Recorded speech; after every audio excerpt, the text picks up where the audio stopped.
বিসমিল্লাহির রহমানির রহিম। আসসালামু আলাইকুম রহমতুল্লাহ। বিডিল্যান্স ই লার্নিং এর পক্ষ থেকে আমি মোহাম্মদ সোহেল রানা আপনাদের সবাইকে সাদরে আমন্ত্রণ জানাচ্ছি আজকের টিউটোরিয়ালে।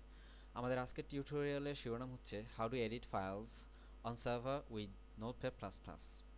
নোটপ্যাড প্লাস প্লাস দিয়ে কীভাবে সার্ভারে রাখা কোনো ফাইলকে এডিট করা যায় সেটাই আমরা আজকে শেখার চেষ্টা করব। তো চলুন আমরা শুরু করি। আমরা সাধারণভাবে আমরা যে নোটপ্যাড প্লাস প্লাসটা ব্যবহার করি, দেখেন এখানে যে নোটপ্যাড প্লাস প্লাস ওপেন করে রেখেছি, আমার ক্লায়েন্ট কম্পিউটারের একটি ফাইলকে আমি এখান থেকে এডিট করতে পারি, সেটা আপনারা জানেন। এখানে অনেকগুলো সুযোগ সুবিধা পাওয়া যাচ্ছে। তো আমরা এখন প্রথমেই আমরা একটা সার্ভারে ঢুকলাম। আপনার সার্ভার আপনার জিরো হোস্টিং অথবা যে কোনো হোস্টিংয়ে আপনার সি প্যানেলে অ্যাক্সেস ঢুকবেন, লগ ইন করবেন। লগ ইন করার পর অনলাইন ফাইল ম্যানেজারে যাবেন। আমি আসলে প্রথমে দেখাচ্ছি যে স্বাভাবিকভাবে আমরা কিভাবে এডিট করতে পারি আর কি, সেটা সুবিধা কি আর সমস্যা কি সেটাই দেখানোর চেষ্টা করছি। আপনি আপনার মতো করে আপনার প্রজেক্টে ঢুকবেন। তো সেখান থেকে আমার আমার এই প্রজেক্টে আমি ঢুকছি। এটা হচ্ছে একটি ওয়েব প্রজেক্ট, একটি থিম।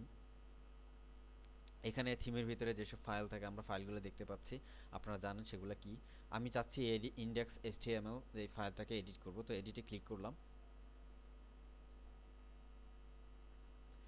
ইন্ডেক্স এইচটিএমএল ফাইলটা আমরা দেখতে পাচ্ছি।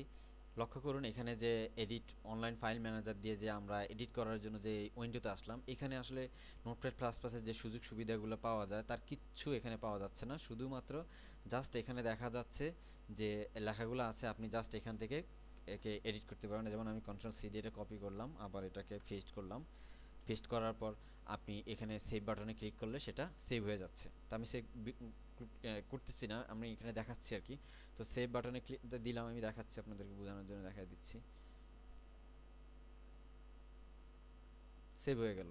তো এভাবে আমরা এই কাজটা করতে পারি, কিন্তু সমস্যা হচ্ছে, সমস্যাটা আপনারা দেখলেই বুঝতে পারছেন যে সমস্যা আসলে কোন জায়গায়। দেখেন আমার এখানে কি কোনো রং কালার কিছু আসছে না।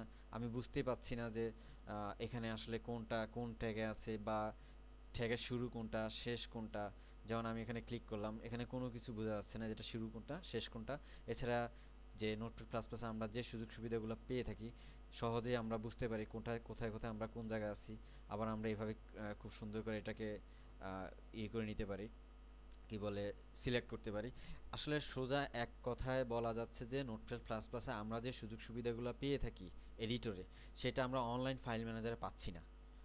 সেটা একটা বিশাল সমস্যা। আপনি ছোটোখাটো যে এডিটগুলো সেগুলো আপনি এখানে থেকে করতে পারবেন, কিন্তু বড় যখন এডিট করার প্রয়োজন হবে তখন আপনার এখানে এই যে এনভায়রনমেন্ট বা পরিবেশ আছে, এই পরিবেশটা আপনার খুব প্রয়োজন, আমার প্রয়োজন। তো সেটা আমরা করতে হবে। আমরা এখন যে ফাইলটা ওপেন করলাম, এই ফাইলটাকে আমরা এডিট করব, তবে এখান থেকে না করে আমরা করব নোটপ্যাড প্লাস প্লাস এবং থেকে যা হবে আমাদের একদম আমাদের কম্পিউটার থেকে করব। আমরা এখান থেকে এডিট করব, সেটা সেখানে সেভ হয়ে যাবে। তো সেটাই আমরা করব আজকে এখন। তো এটা একটা নিয়ম দেখালাম। আর এরপরের নিয়মটা হচ্ছে, সরি এটা আমি কন্ট্রোল জেড, এটা দেখেন এগুলার নিয়ম কানুন কিন্তু আলাদা হয়েছে। তো এখন আমরা কিভাবে এটা করতে পারি। তো প্রথমে আমরা কি করব, প্লাগইনস ম্যানেজার।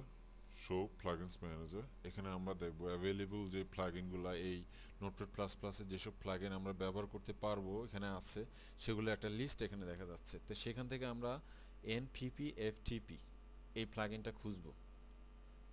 NPPFTP ক্লিক করলাম, ইনস্টল করলাম, এটা ইনস্টল করে নিচ্ছি।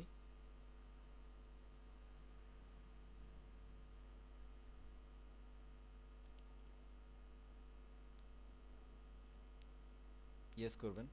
আবার এটা নোটপ্যাড প্লাস প্লাস অফ হয়ে এটা ক্লোজ হয়ে আবার এটা ওপেন হলো। এখন আমরা যাব আবার প্লাগইনসে। এখন দেখেন এখানে এনটি, এই যে আমাদের যে এটা কি বলে প্লাগইনটা এখানে চলে আসছে। এখান থেকে আমরা এখানে যদি টিক চিহ্ন না দেয়া থাকে তাহলে আপনি ক্লিক করে টিক চিহ্ন ধরেন এটা ক্লিক, আমি এটা টিক চিহ্ন উঠিয়ে দিলাম। এখন আপনি মনে করেন এখানে আসলাম, আবার এসে এখানে টিক চিহ্ন নাই, শো NPPFTP উইন্ডো, এটাতে ক্লিক করলে একটা উইন্ডো আসবে এই পাশে। এখানে যাবেন, এবার যাবেন সেটিংসে, সেটিংস থেকে প্রোফাইল সেটিংসে যে অ্যাড নিউতে কী করবো, একটা নাম দিবেন, যে কোনো একটা নাম দিবেন। যেমন আমি আমার হোস্টিংয়ের নাম দিচ্ছি বাইট হোস্ট, নাম দিয়ে ওকে করলাম। এবার এখানে দেখেন কী কী আছে। এখানে হোস্ট নেম দিতে হবে, এটা হবে FTP হোস্ট নেম। তারপর পোর্ট নাম্বার যেটা আছে সেটাই রাখবেন। এরপর ইউজার নেম দিবেন, পাসওয়ার্ড দিবেন। এগুলো কোত্থেকে পাবেন, আপনি যখন আপনার সার্ভারে আপনি ইয়ে করবেন, একটি সার্ভার যখন আপনি হোস্ট করবেন তখন আপনি রেজিস্ট্রেশন করার সময় যে তথ্যগুলো দিবেন তারা সেই তথ্যগুলো আপনাকে এই তথ্যগুলো যেমন আমার এখানে এই তথ্যগুলো আমি এটা লিখে রেখেছি এই তথ্যগুলো আপনাকে পেয়ে যাবেন FTP user name FTP password FTP host name FTP port এইসব আপনি তথ্যগুলো আপনি আপনার হোস্ট থেকে পেয়ে যাবেন সেটা আশা করি আপনারা জানেন তো আমি এখন এখান থেকে এগুলো নেব হোস্ট নেম এখান থেকে কপি করব হোস্ট নেম দিব তারপর পোর্ট এখানে যা আছে থাক আর ইউজার নেম হচ্ছে এটা দিলাম ইউজার নেম পাসওয়ার্ড দিচ্ছি আমি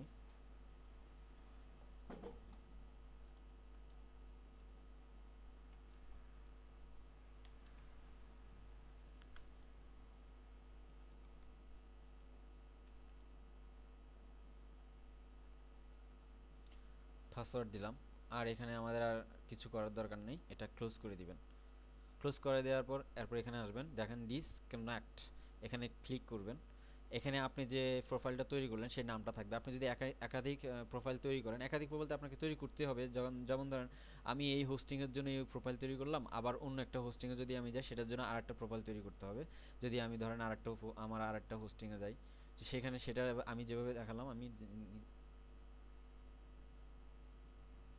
ধরেন আমি এখানে এটাতে আসলাম এখন আমি যেভাবে আপনাকে দেখালাম একটি তৈরি করা প্রোফাইল তৈরি করা ঠিক সেভাবে এখানে একটা যে প্রোফাইল তৈরি করলাম আমরা ঠিক সেভাবে আপনি আরেকটা প্রোফাইল আপনি তৈরি করে নিতে পারবেন ঠিক আপনার যে হোস্টিংয়ের তথ্য দিয়ে এখানে ক্লিক করলাম বাই হোস্ট ক্লিক করার পর আমার হোস্টিংয়ে যে ফাইলগুলো আছে htdocs দেখেন htdocs-এ ক্লিক করার পর এই দেখেন এই প্রজেক্টগুলো আমার হোস্টিংয়ে আছে ঠিক এই প্রজেক্টগুলো আছে সেই প্রজেক্টগুলো আমার এখানে দেখাচ্ছে যেটা আমরা দেখতে পেয়েছিলাম এখানে ফাইল ম্যানেজার এখান থেকে আমি অনলাইন ফাইল ম্যানেজার গেলাম ওটা আসলে এখানে না গেলে চলতো আচ্ছা আমি এখান থেকে দেখাচ্ছি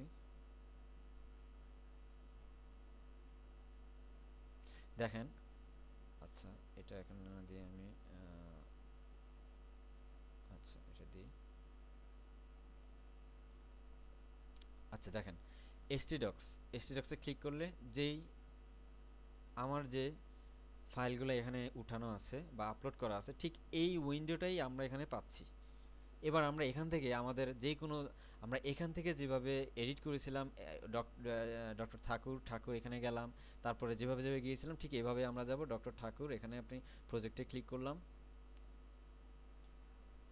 ক্লিক করার পর এই প্রজেক্টে যেসব ফাইল আছে সবগুলা ফাইলের লিস্ট এখানে দেখা যাচ্ছে আপনি যেটাতে এডিট করতে চান সেটাতে ডাবল ক্লিক করবেন ডাবল ক্লিক করলে সেটা ডাউনলোড হবে আমার এই নোটপ্যাড প্লাস প্লাসে আমার কম্পিউটারে ডাউনলোড হচ্ছে এটা ডাউনলোড হচ্ছে দেখতে পাচ্ছেন ডাউনলোড হলো এবার আপনি ইচ্ছে করলে এইখান থেকে আমি যে এতক্ষণ আপনার ফাইল ম্যানেজারে যেমন আমি আবার যাই এটাতে গেলাম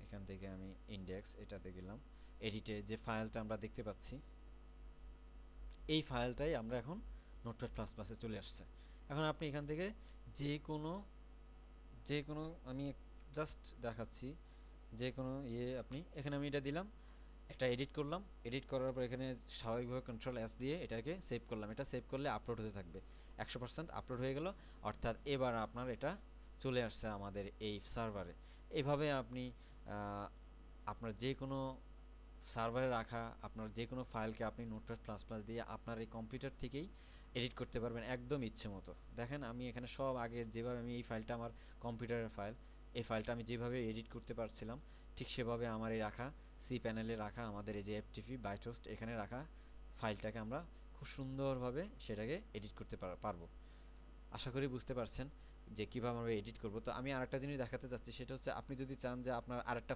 প্রোফাইল তৈরি করবেন তা কীভাবে করবেন সেটা আবার যাবেন প্রোফাইল সেটিংসে যাবেন যাওয়ার পর এখানে যে অ্যাড নিউ দিবেন আবার আগের মতো আমি ধরেন আমি 00 ওয়েব হোস্ট দিলাম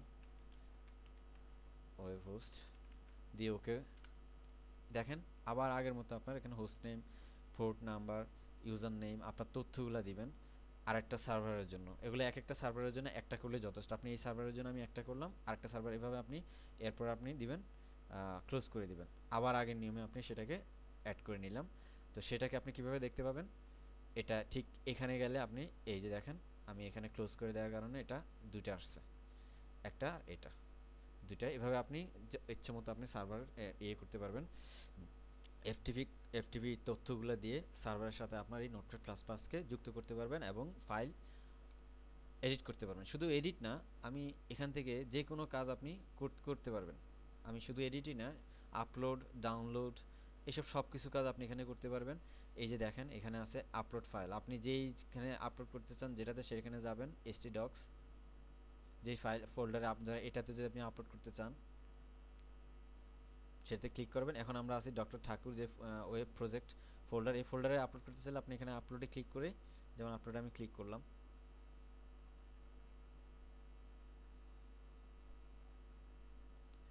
সরি এখানে আসলে এটা এটা আপলোড, আচ্ছা এটা একটা ইউজ, এটা হচ্ছে আপলোড রিফ্রেশ, এখানে রিফ্রেশ করা যাচ্ছে। এখানে একটা আপলোড হয়ে গেছে একটা, আচ্ছা আচ্ছা ঠিক আছে। তো আমি এখান থেকে ডাউনলোড করতে পারবেন, ডিরেক্টরি ওপেন, ডিরেক্টরি ওপেন করতে, নতুন ডিরেক্টরি ওপেন করতে পারবেন। তো আপনি এগুলো দেখে নেবেন আর কি, আসলে আমি এগুলো এখনো দেখিনি, এগুলো আরও কাজ আছে। আপনি যে কোনো কাজ আপনি এখান থেকে এফটিপি ক্লায়েন্ট দিয়ে যে কাজগুলো করতে পারেন, ফাইল জেলা, যেটা আমরা এটাকে এফটিপি ক্লায়েন্ট সফটওয়্যার বলি, সেটা হচ্ছে ফাইল জেলা, খুবই বিখ্যাত, সেটা দিয়ে আমরা যেসব কাজ করতে পারি ঠিক নোটপ্যাড প্লাস প্লাস দিয়ে মোটামুটি আমরা সেই কাজগুলোই করতে পারবো আর কি। তো আমি তাহলে যেটা বুঝালাম সেটা হচ্ছে একটি সার্ভারে রাখা কোনো ফাইলকে এডিট করার জন্য তিনভাবে করা যায়। একটা হচ্ছে এভাবে ওয়েব ইয়েতে ফাইল ম্যানেজারে গিয়ে এডিট করতে পারেন, তারপর করতে পারেন নোটপ্যাড প্লাস প্লাস দিয়ে আপনার কম্পিউটার থেকে করতে পারেন। তারপর আরেকটা কাজ করতে পারেন, সেটা হচ্ছে এফটিপি যে সফটওয়্যার যেটা বললাম ফাইল জিলা, সেই ফাইল জিলা নামক এফটিপি সফটওয়্যার দিয়েও আপনি এটাকে এডিট করতে পারেন, আপলোড ডাউনলোড সব কাজ করতে পারবেন। তো সবচেয়ে এই তিনটা দিক দেখলাম আমরা। তো আশা করি আপনাদের এই কাজটা আপনার অনেক সুবিধা পাবেন, আমি অনেক সুবিধা পাচ্ছি এই কাজটা শিখে জানার পর। আমার খুব সমস্যা হচ্ছিল এটার জন্য আমার অসুবিধা হচ্ছিল, বড় বড় যে ইয়েগুলো আমার এডিট করতে অসুবিধা হচ্ছিল, এখন খুব সহজে এডিট করতে পারছি। তো এই ছিল আমার আজকের উপস্থাপনা, আশা করি আপনাদের ভালো লেগেছে। ভালো থাকবেন, সুস্থ থাকবেন, সুন্দর থাকবেন। আল্লাহ হাফেজ।